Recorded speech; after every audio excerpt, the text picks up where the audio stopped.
नमस्कार जी, हम आए हुए हैं मालकोस गांव में। हम आपको बता दें, आज हमारे साथ लाइव जुड़ चुके हैं मनवीर वाल्मीकि जी।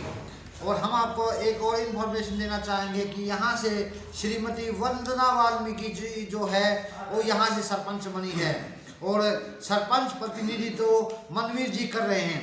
आइए करते हैं इनसे बातचीत, आखिर इस गाँव में क्या क्या समस्याएँ हैं और क्या कार्य करवाना चाहते हैं। नमस्कार मनवीर जी। नमस्कार जी। मनवीर जी, हम आपसे जानना चाहेंगे आपके गांव में क्या क्या समस्याएं हैं। मेरे गांव की जी मूलभूत समस्याएं तो एक तो खेल का मैदान नहीं है बच्चों को तैयार करने के लिए, तो स्टेडियम हमने पास करवा कर लाए हैं, डब्ल्यू जी ने दिया है। लेकिन इसमें एक समस्या ये चल रही है कि जो पंचायत की ज़मीन नहीं है, पंचायत की ज़मीन पे एक बाबा का नाम है, दोली पे वो बैठा है, तो वो हट जाए तो ये हमारा कार्य संपन्न हो जाए। तो उसको हटवाने के लिए आपने कोई ज्ञापन सौंपा है अधिकारियों को? ज्ञापन भी सौंपने की वो कोशिश कर रहे हैं, एक मतलब ट्रस्ट भी बनाने के विचार किया जा रहा है और गांव से मिलजुल के और उनसे इसका सुलझाने का प्रयास किया जा रहा है। अच्छा, ये मामला ना सुलझने का कारण क्या है? कारण ये है कि पहले कोई बाबा जी हैं हमारे, उसकी मानता है, तो उनके स्थान पर कोई बाबा, ये दास प्रथा का सिस्टम है उसमें बैठा हुआ है, तो उसमें वो बाबा एक्सपायर हो चुका है, लेकिन कोई पार्टी है उस काम करने जा रही है। हाँ जी अमित जी। हाँ जी। हाँ जी, बाबा की एक धोली पर का मामला चला हुआ जी, कोर्ट में चल रहा है, विचार दिन है मामला, तो इसको जल्दी ही शीघ्र ही मतलब उच्च अधिकारियों के संज्ञान में ला के निपटाने की कोशिश की जाए।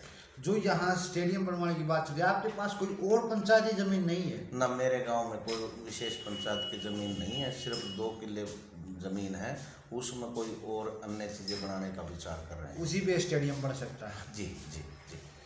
इसके अलावा गांव में पीने के पानी की भी समस्या है? और पीने के पानी की बहुत ज़्यादा समस्या है जी। पानी गांव का खारा है, तकरीबन नीचे 70 का, और हमारा जो जलघर है उसका बहुत ही बुरा हाल है जी। उसका एस्टीमेट बनवा के 6.25 लाख करोड़ के करीब का, उसको ऊंचा उठाने के लिए सरकार के पास भेज दिया जाए। और इसके अलावा आपने प्रस्ताव में क्या लिखवा है? इसके अलावा प्रस्ताव हमारा गलियों का है। ये नालिए हैं, जो नाले हैं हमारे, वो पुराने हो चुके हैं और बहुत नीचे हो चुके हैं। इनको दोबारा से बनवाने का विचार है कि इनको बना जाए और समस्त गांव ठीक इसकी निकासी हो जाए, ठीक ठाक रहे, और गलियां का निर्माण का कार्य चल रहा है। मनवीर जी, गाँव में जल भराव की समस्या भी रहती है? हाँ रहती है जी। उसके लिए हमने 2 कनेक्शन लगवाए हैं जी। उसकी परमानेंट बीटी पास करवा दी गई है नहर विभाग से, तो वो शीघ्र ही लग जाएंगी और ये जल भराव की समस्या खत्म हो जाएगी। मनवीर जी, यहाँ से महिला सरपंच बनी है वंदना वाल्मीकि जी, तो महिलाओं के लिए वो क्या करवाना चाहिए? महिलाओं के लिए जी आंगनबाड़ी हमारे गांव में 2 हैं जी, दोनों आंगनबाड़ियों पर कार्य चल रहा है। इसकी बहुत जर्जर बुरी हालात थी, उनको हम बिल्कुल सुधार के और उनको ठीक करवा रहे हैं। मनवीर जी, हम आपसे जानना चाहेंगे, गांव में जो गलियां हैं उनकी दशा कैसी है? उनकी दशा जी तकरीबन तो ठीक है, लेकिन कुछ गलत हो गई हैं।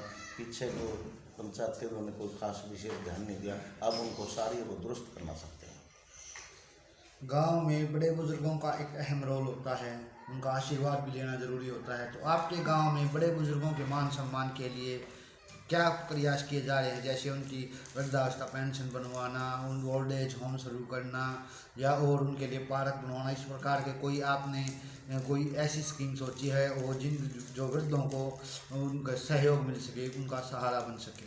गांव में एक स्कूल के सामने ग्राउंड है और मैंने एक गांव का तालाब, उसकी सफाई करनी है, उसकी मिट्टी निकलवा करके वहां पर भरत करके के वहां पर एक ओपन जिम बनाने का विचार है, ताकि बुजुर्ग हमारे उसके अंदर अपनी सेहत भी ठीक कर ले, घूम फिर लें और अपना पार्क टाइप में ये हो जाए, और एक वृद्ध आश्रम बनाने की भी मेरी तमन्ना है। एक गांव में लाइब्रेरी शुरू की जा रही है, किसी गांव में ई लाइब्रेरी बनाई जा रही है, किसी गांव में सीटिंग लाइब्रेरी बनाई जा रही है, तो आपके गांव में इस प्रकार की कोई योजना शुरू होने वाली है या नहीं? मैंने ई लाइब्रेरी के लिए हमारे सांसद श्री धर्मवीर जी को इस बात के लिए हमने वो दे दिया है प्रस्ताव, शायद शीघ्र ही हमारी लाइब्रेरी बन जाएगी। और कोई ऐसी समस्या जिस पर डिस्कस करना जरूरी है?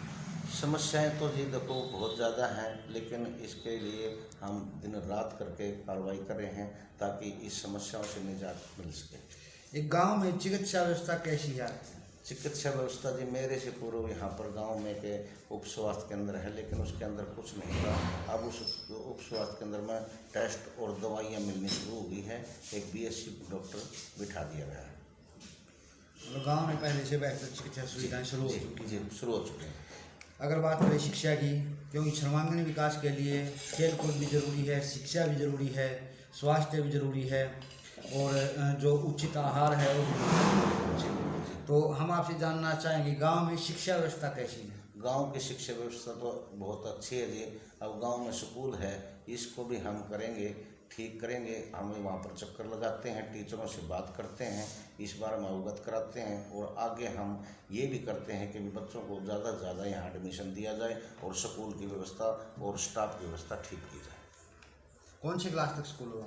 यहाँ में 8वीं तक है और एक प्राइमरी विंग है जो लड़कियों के लिए है। ये दोनों को हम दुरुस्त कराएंगे। तो गांव में जो सरकारी स्कूल में है उसके अंदर बच्चे ज़्यादा से ज़्यादा बढ़े, इसके लिए क्या कुछ प्रयास किए जा सकते हैं आपके नज़रिए से? अब हमने यही प्रयास करेंगे कि मैंने स्कूल स्टाफ से बात की है, जब या आपके एडमिशन होंगे हम आपके साथ गांव में चलेंगे और गांव में जा कर के उनके जो अभिभावक हैं या बच्चों को मोटिवेट करके अधिक से अधिक एडमिशन दिलाकर शिक्षा का सुधार करेंगे। तो हमारे साथ आज मनवीर जी थे जिन्होंने गांव की समस्याओं के बारे में अवगत करवाया और बताया कि इस गांव में क्या क्या ये कार्य करवाना चाहते हैं। जैसा कि मनवीर जी ने बताया कि जल ही जीवन है और वो जल ही इनको नहीं मिल रहा है, तो ये चाहते हैं कि गांव में जो पीने के पानी है उसकी व्यवस्था सुचारू रूप से हो। और चिकित्सा के लिए बारे में बताया इन्होंने कि चिकित्सा व्यवस्था पहले से काफ़ी दुरुस्त है। और भी कई समस्याओं पर, शिक्षा की बात करें तो इन्होंने शिक्षा पर कहा है कि वो शिक्षकों के साथ स्वयं सरपंच होते हुए भी घर घर जाकर लोगों के पेरेंट्स को, बच्चों के पेरेंट्स को जागरूक करेंगे, उन्हें सरकारी स्कूल में भेजने का आग्रह करेंगे। तो इतना कीमती समय दिया इसके लिए प्रधान जी का बहुत बहुत धन्यवाद। बहुत बहुत धन्यवाद। तो इनकी समस्याओं पर गौर करते हुए सरकार से यही आग्रह करना चाहेंगे कि इनकी समस्याओं का निदान करें। इन्हीं शब्दों के साथ जय हिंद, जय भारत।